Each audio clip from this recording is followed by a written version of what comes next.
Everybody, it's Craig. 4450. We're going to go over the tires real quick. This is the tire video.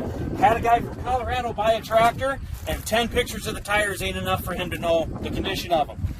I'm rating this tractor all around 50%, guys. Half the tread is still there. There's not weathered check marks on the fronts on this tractor. Where there is some marks and gouges is on the rears. This is the worst of them we could find, is right there. But there's a lot of tread left, so we're rating it 50%. 50% means you're going to have some hairline cracks, but you still have a lot of good tread. This is probably the worst of the tires, is this one here where those big gouges were. On the other tire, you just have these surface cracks right down the center.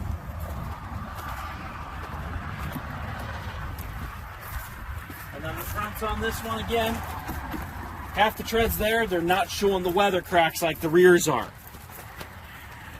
So we're rating it 50% overall between the pictures and videos, guys. You make the call.